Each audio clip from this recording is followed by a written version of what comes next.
අක්කගේ පුතා තමා අද මේ නැති වෙලා ඉන්නේ. මගේ පුතා අල්ලපු ගෙදරට ගිහින් තියෙනවා සෙල්ලම් කරන්න ළමයි එක්ක. ඒ වෙලාවේ මිදුලි සෙල්ලම් කරගෙන ඉඳලා තියෙන ළමයි කීප දෙනෙක්.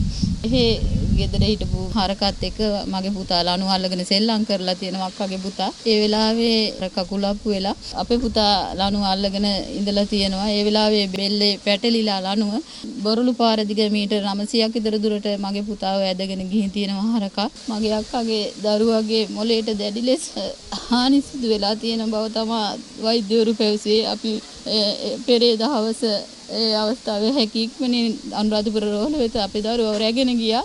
ඒ වෙලාවේ යනකොටත් මගේ දරුවට සිහිය තිබුණේ නැහැ.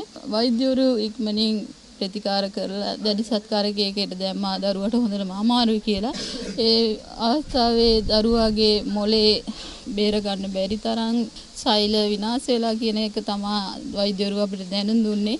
ඊයේ දිනේ හවස 3 විතර වෙනකොට අපිට අනුරාධපුර සීසන රෝහලෙන් දැනුම් දුන්නා දරුවා මිය ගියා කියලා.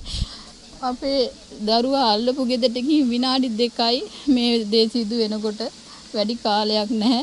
මෙහෙම දෙයක් සිදු වෙයි කියලා අපි හිනකින්වත් හිතුවේ නැහැ. නමුත් අද ගවයෙක් නිසා මගේ පුතණුවන් අද ජීවිතේ සමුගත්තා. මගේ පුතාට වයස අවුරුදු 9 4 වසර තමයි ඉගෙනුම ලබන්නේ.